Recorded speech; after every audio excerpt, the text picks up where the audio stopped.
Okay, so by now, I think a lot of you have already heard about this case. On July 15th, there's a report. Actually, it was Min Heejin herself who has says that police have concluded that Min Heejin is not guilty of breach of trust, deciding not to forward the case for prosecution. Now, HYBE, on the other hand, immediately pushed back, announcing plans to formally appeal the decision. So it's been a while since these two camps, Min Heejin and HYBE, have exchanged their statements and media responses. So it started with Min Heejin. According to so we're gonna go through a lot of Min Heejin statements and then HYBE statements. And then we're going to go through some past cases to provide more context. And we will briefly also touch upon this guy, Shin-Woo-seok of Dolphiners, right? 돌고래 유괴단, the company who has filmed music videos for NewJeans and who has worked for ADOR and Min Heejin before. And in the very end, I will read and translate this particular article that has summed up what has happened and what is ahead. Okay, so let's start here. Police, according to Min Heejin's camp on July 15th, the Yongsan police station in Seoul has ruled that there is no basis for charges in the breach of trust case filed against her by HYBE and has decided not to refer the case to prosecutors. According to Min Heejin's legal team, the Yongsan police station concluded that on July 15th that there was insufficient evidence to support HYBE's allegations of breach of duty. As a result, the case will not be forwarded to prosecutors, which is a move known in Korean legal procedure as a non-referral or no-charge decision. 불송치, okay? And that three-syllable word is also mentioned in the title of this article and other articles as well. And this is an official statement from Min Heejin's side. Hello, this is Kakao Consulting, representing former ADOR CEO Min Heejin in media communications. Of course, we have discussed Kakao Consulting firm multiple times on my channel since last year. And it's been a while since the last time we heard directly from them. Alright, let's keep going. In April last year, HYBE filed a criminal complaint against Min Heejin, accusing her of breach of trust in the course of her duties. Following more than a year of investigation, the police found no evidence of any illegal activity on Min Heejin's part. Today, July 15th, we received official notification that both of the charges filed by HYBE had been dropped with a no-charge decision.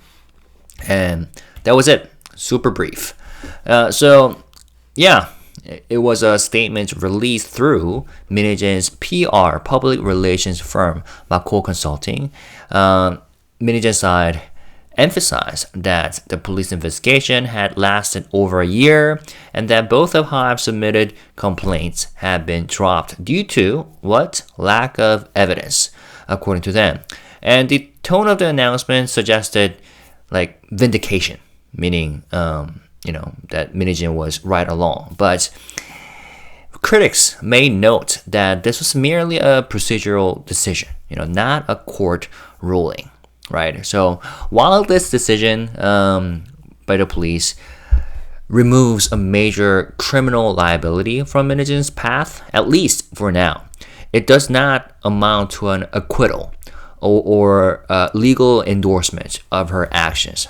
So for now, it may have removed a major criminal liability, but it does not amount to an acquittal or legal endorsement of her actions.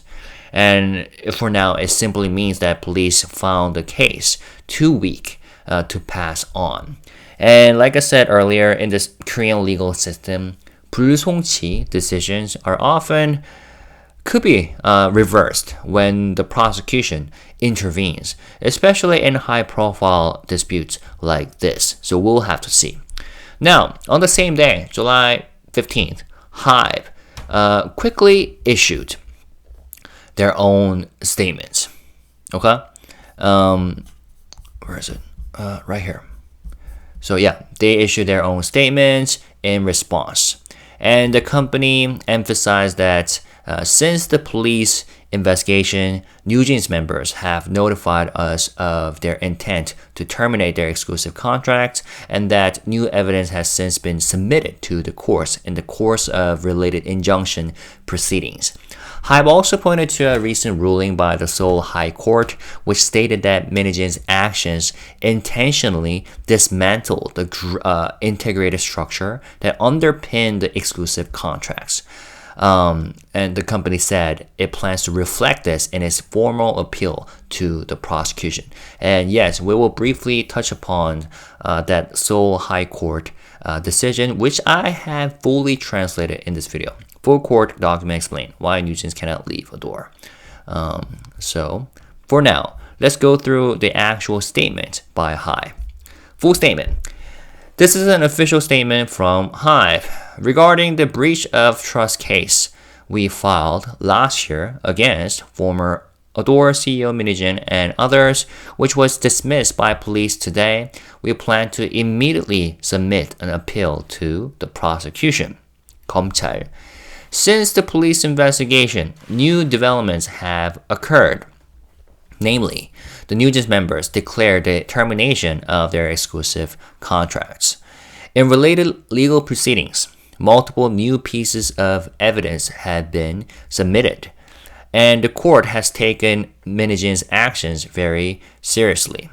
The Seoul High Court, in its ruling on the injunction appeal, stated that Min Heejin is in a position of intentionally dismantling the integrated structure that served as a basis for the exclusive contracts. We intend to challenge the dismissal decision through the appeal process. Okay. Now, before we moving on further, they have some more left in their statements. Let's go through this Seoul High Court decision very quickly. This is something I noted in this video. The fact that the court document used the word destroy several times. I think 3 times in total. For example, right here. Rather, considering that HYBE, actually, let's go. So I have translated the full document and posted on my Patreon. For example, rather, considering that HYBE properly recognized NewJeans, who were trainees at Source Music, established ADOR as a company solely for NewJeans through the spin-off of Source Music, and it was also HYBE that took measures to support NewJeans by entering into a separate contract with Min Heejin in the process. Especially that HYBE unilaterally invested such a large sum for NewJeans and also provided HYBE's tangible and intangible resources. Actually, let's skip over this sentence. Min Heejin is merely judged to be in a position that is currently destroying the foundation of this integrated structure. So the court used that word, 파괴하다, or to destroy, which is quite notable, the type of word that they have used. And that's not the only case when they use the word. Second time, right here. Where are we? Thereby, at the same time, right here, Min Heejin sought ways to break away from HYBE's control with NewJeans or to pressure HYBE into selling ADOR's issued shares held by HYBE, thereby weakening HYBE's control over ADOR and allowing Min Heejin to independently control ADOR, thus destroying the foundation of the integrated structure. Therefore, these circumstances were brought about by Min Heejin's own actions. And this is quite significant and is something said and written by the court themselves. And one more case of the court using the word destroy. Let's see. That Min Heejin can be considered an objective circumstance. Considering that, all right, let's start from here. Considering that the principle of change of circumstances seeks expediency and exceptionally corrects the principle of contract adherence, which seeks legal stability based on the principle of good faith. That Min Hee-jin can be considered an objective circumstance forming the basis of this exclusive contract's formation, but her role is difficult to see as a core premise of this exclusive contract, especially in the current situation where Min Hee-jin is intentionally destroying the integrated structure that formed the premise of this exclusive contract as previously noted. Okay? So the court used that word 파괴하다 or to destroy 3 times in their ruling. And that's what HYBE referred to in the statement that they released on July 15th when they said, the Seoul High Court, in its ruling on the injunction appeal, stated that Min Hee-jin is in a position of intentionally dismantling or destroying 파괴하다, the integrated structure that served as the basis for the exclusive contract. And therefore, they decided to challenge the dismissal decision through the appeal process. Okay? Now, this is interesting, but shall we talk about the KakaoTalk messages? I'll come back to here. But for now, let's finish the statement. They continued, in addition, we would like to address the complaints filed last July by Min Hee-jin and others against 5 members of HYBE's executive team, accusing them of obstruction of business, 업무방해, and defamation under the Information and Communications Network Act. Authorities also dropped this case. Okay? And the word here is 혐의 없음으로 불송치, which is exactly what the authorities did with the case of Min Hee-jin. All right?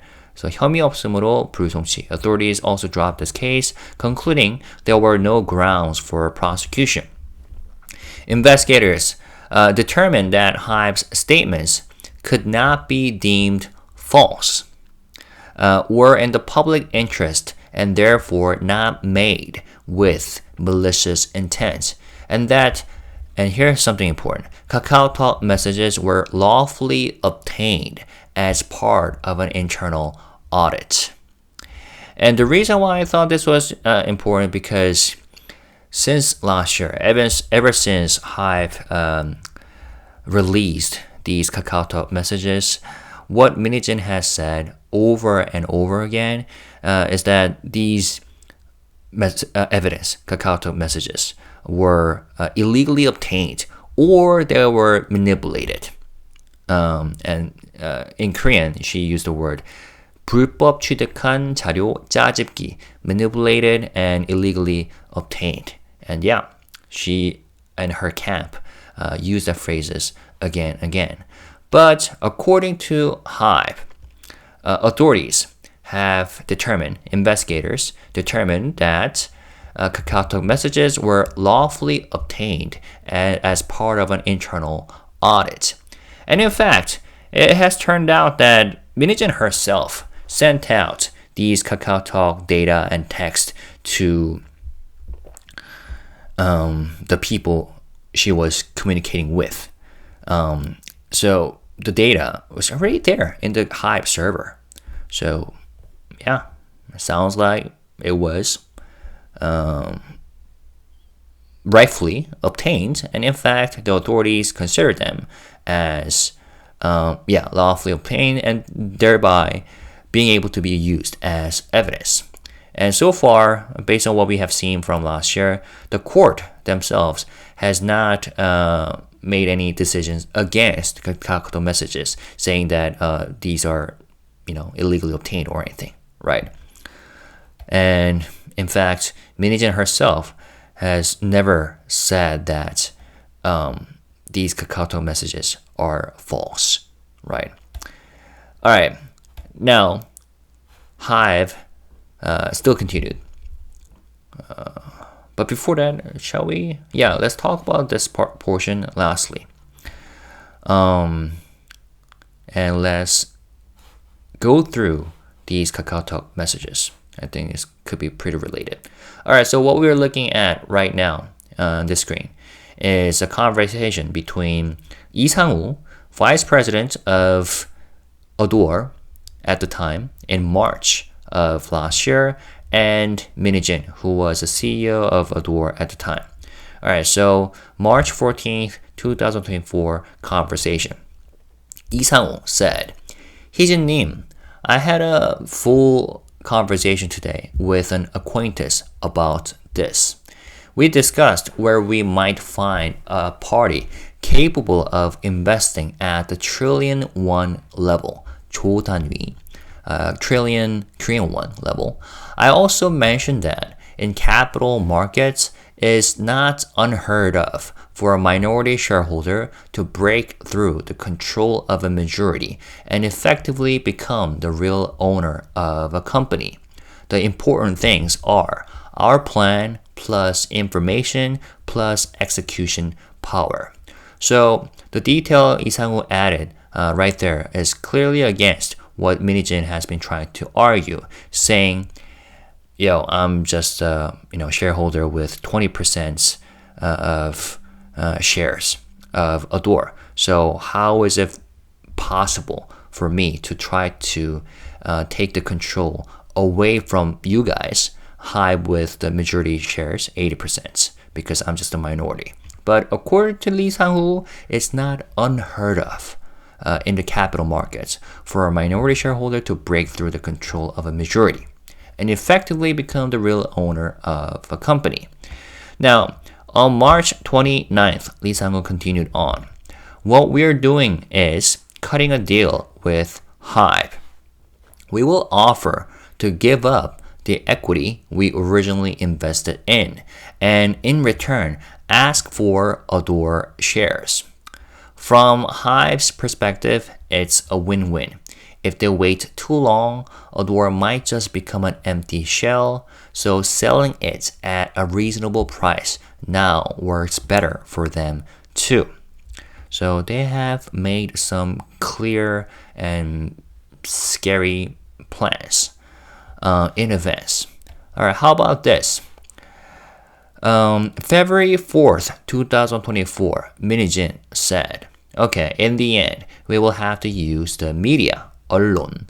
We need to be ready to position ourselves as separate from HYBE when the whole company starts taking heat. March 15th, Min Heejin. Would they hand over NewJeans for 800 billion won? So that's a rhetorical question. She thinks that's not possible.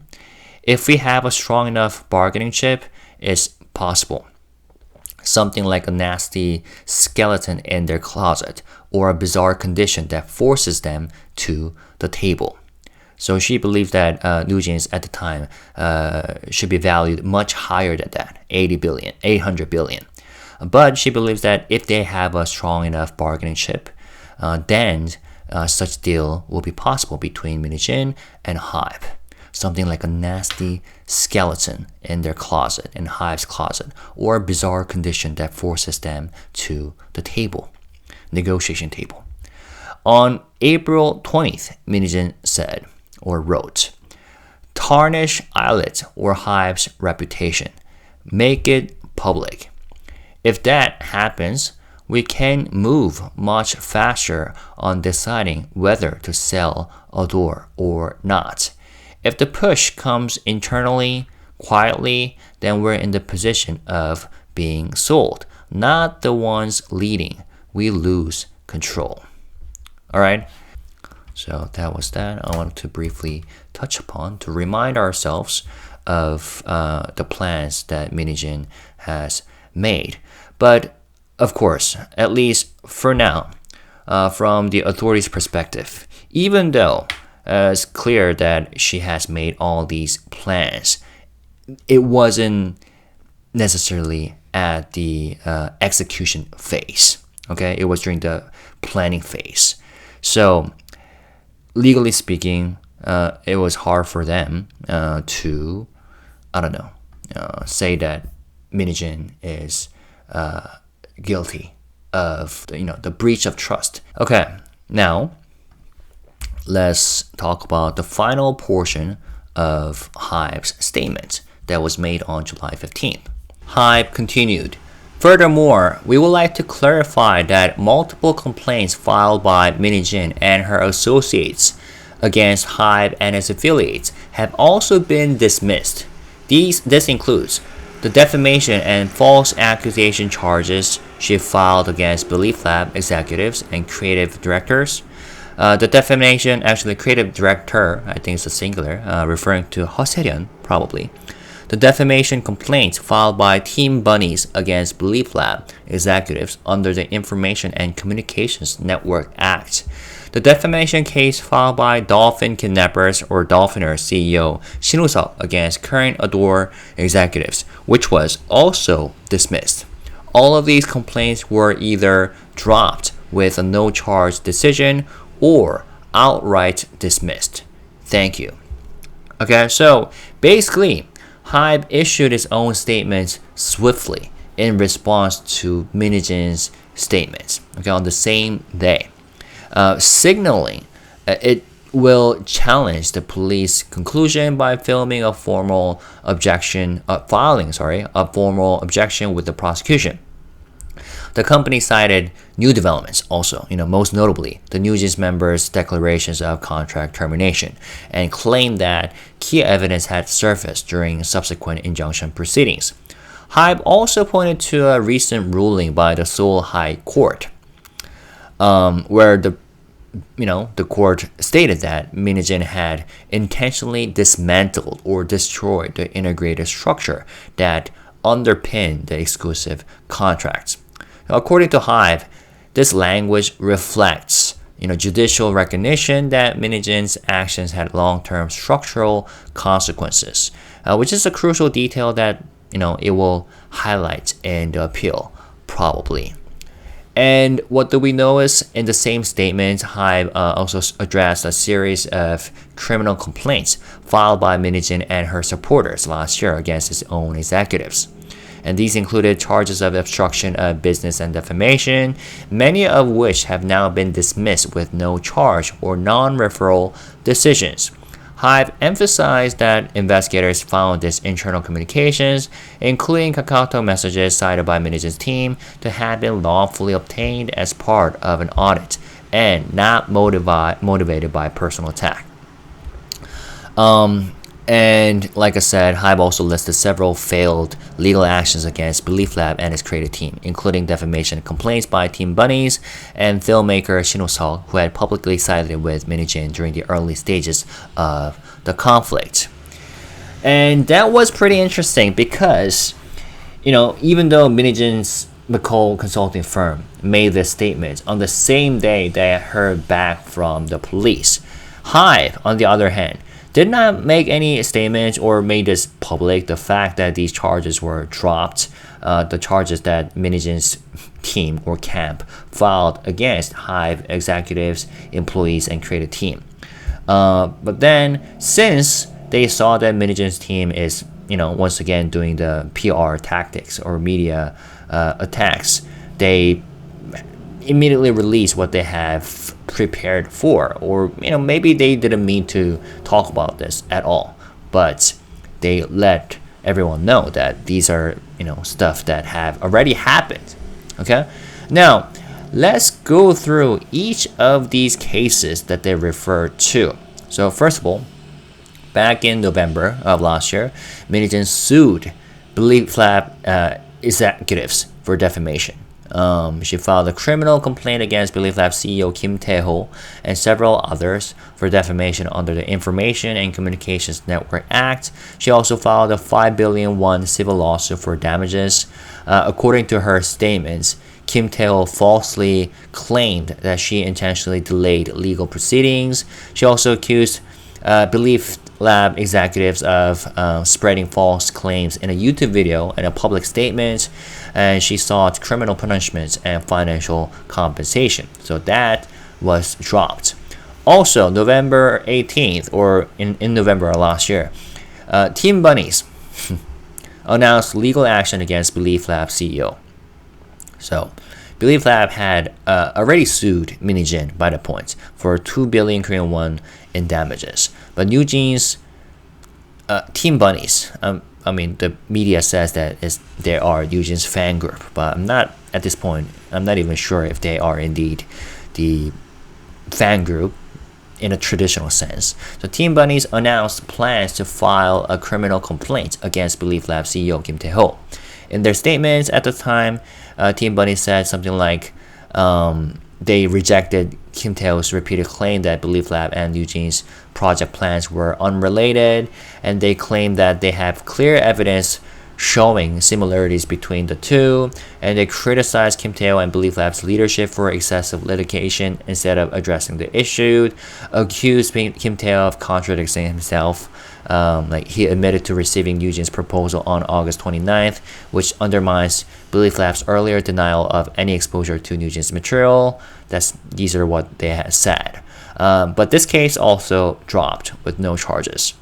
Alright, so yeah, Team Bunnies used to be very talkative when they made statements, but nowadays they're not making that much of an actions.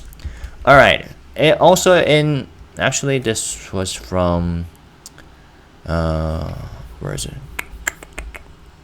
Alright, this one is from November last year. ADOR and Dolphin Kidnappers in legal disputes. So Shin Ho-seok, the film director for Dolphin Kidnappers or Dolphiners, entered a legal dispute with ADOR over a contract breach. At the time, ADOR stated that they hold no personal ill will toward Shin Ho-seok, but they filed a civil suit 2 months earlier because he violated their service agreements and infringed on ADOR's intellectual property. And they expressed regret that Shin Ho-seok responded not to the civil suit but with a criminal complaint instead. And the reason why we heard about this was because Shin Ho-seok made a move first by saying he filed a defamation complaint against ADOR CEO Kim Joo-young and Deputy CEO Lee Do-kyung on November 4th under the Information and Communications Network Act. And just like what happened on July 15th of this year, ADOR, just like HYBE did a couple days ago, ADOR only then made a statement explaining what has happened in the past. The fact that they already made their own legal actions against Shin Ho-seok, and it's too unfortunate that they had to do that, and that Shin Ho-seok himself has done such things. And again, when it comes to this one, the charges dropped. Now, interestingly, Shin Ho-seok made his own statements, or 돌고래 유괴단, Dolphiners made their own statements on the same day, July 15th, in response to HYBE's statements. They said, so Dolphiners issued a formal update regarding the legal proceedings related to the unauthorized upload of the ETA Director's Cut music video. They're pursuing both civil and criminal action. The civil case is pending in court. The criminal case has been forwarded to the prosecution after an appeal. They deny any rumors or speculation about contract violations and reaffirm their commitment to truth and lawful resolution. And they promise to respond firmly to any false claims.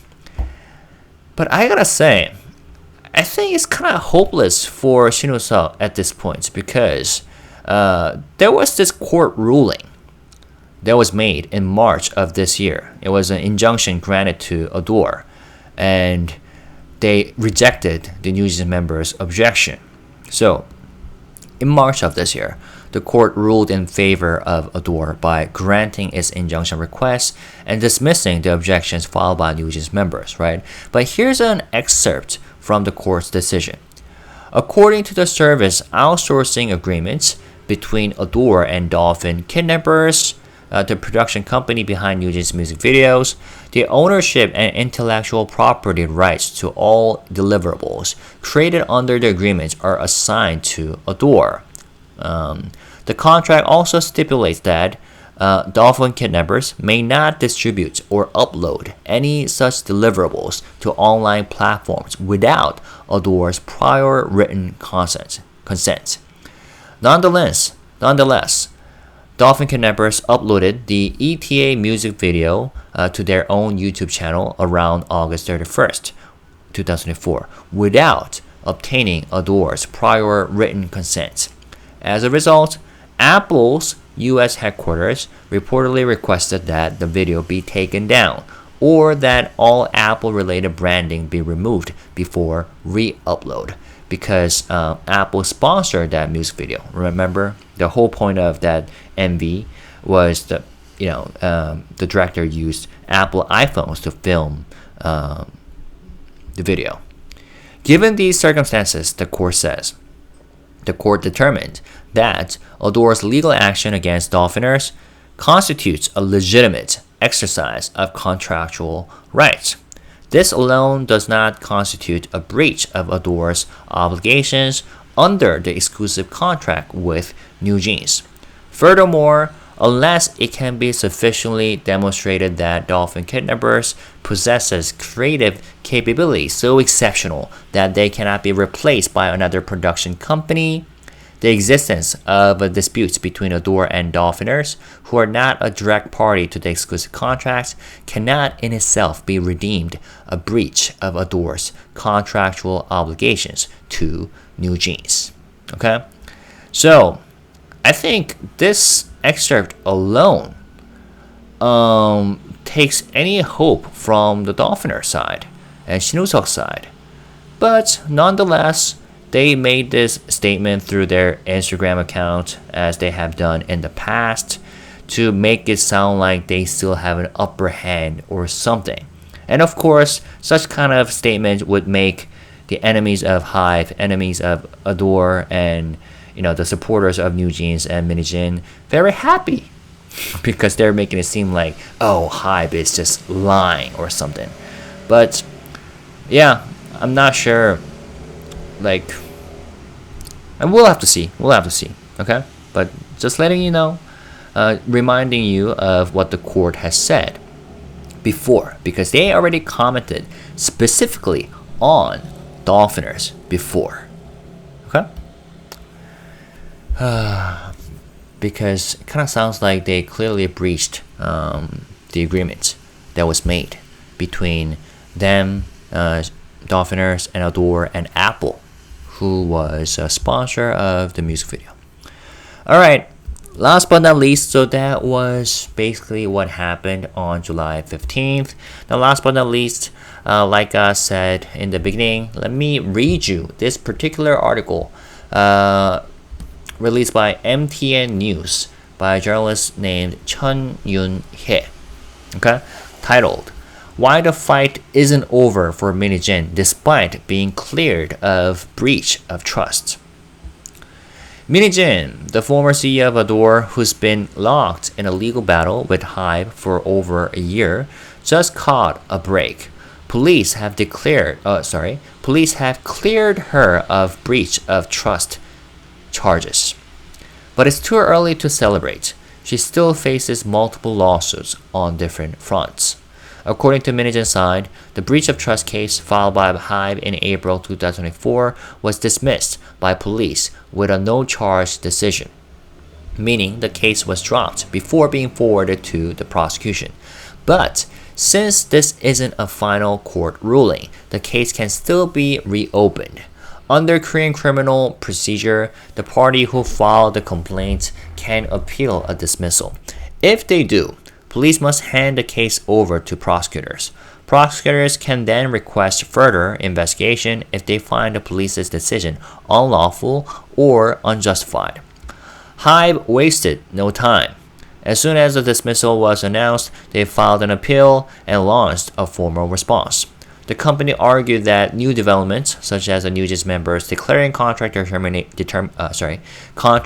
termination after the police investigation, had emerged. They also pointed out that several new pieces of evidence had been submitted in related court proceedings, In fact, just last month, a higher court rejected NewJeans' appeal of an injunction that blocked them from signing separate ad contracts or preserving their agency status. The court sided with HYBE, stating that Min Hee-jin had effectively dismantled 파괴하다, the integrated structure that underpinned the group's exclusive contracts. Now that HYBE is formally contesting the dismissal, the legal war between the two sides looks set to drag on. Not only is Min Hee-jin likely to face a renewed investigation, but she's also entangled in several ongoing civil lawsuits, 민사, as opposed to criminal cases, 형사. The most critical among these is the shareholder agreement termination suit, along with the stock sale payment dispute. At the heart of the case is a disagreement over when HYBE's shareholder agreement with Min Hee-jin was nullified. HYBE claims the contract was terminated in July 2023 due to Min Hee-jin's alleged misconduct. Min Hee-jin, on the other hand, argues. Let me correct myself. So the shareholder agreement was made in 2023, right? But HYBE claims that the contract was terminated in last July 2024, due to Min Hee-jin's alleged misconduct. Min Hee-jin, on the other hand, argues that she never breached the agreement, so the termination never happened. Okay? Now, the article says, the timing matters. If the court sides with Min Hee-jin, she can invoke a put option clause and receive 27.8 billion Korean won for her shares. If not, she's looking at just 2.8 billion won, a tenth of that. Ultimately, the civil court will have to decide whether a breach of trust occurred, since that determines whether the contract was properly terminated. Meanwhile, HYBE labels like Belief Lab and Source Music are also suing Min for defamation. The Belief Lab claims it suffered reputational damage when Min Hee-jin accused its group outlet of copying NewJeans. Source Music alleges damage from Min Hee-jin's claim that HYBE had originally promised to debut NewJeans first, but went ahead with Le Seraphim instead. Both cases will see new hearings on July 18th.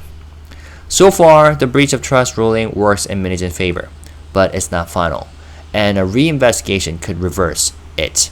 On top of that, court decisions on the pending civil suits are still to come.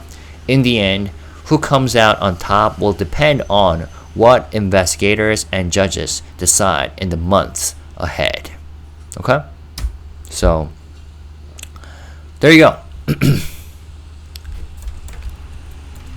So the conclusion that the journalist makes with this article is that, okay, good news for Min Hee-jin, but it's not time to celebrate yet. And they're right. I mean, she has tons of civil lawsuits to go through, which could, cost her a fortune. The article made it sound like she can win at least 2.8 billion won, thanks to the stock sales, the put option clause, right? But even then, these civil lawsuits are very expensive to deal with, so it could be quite, taxing for Min Hee-jin. So for now, this is what has happened, and we'll have to see what would happen on July 18th when Belief Lab and Source Music cases against Min Hee-jin will see new hearings. Alright, I hope that this was informative, and if you have some information or opinions that you want to bring to the table, feel free to fill in the gaps by writing comments. But even then, let's stay positive, respectful, and classy, and let's please fact check before we discuss. Alright, see you later. Bye bye.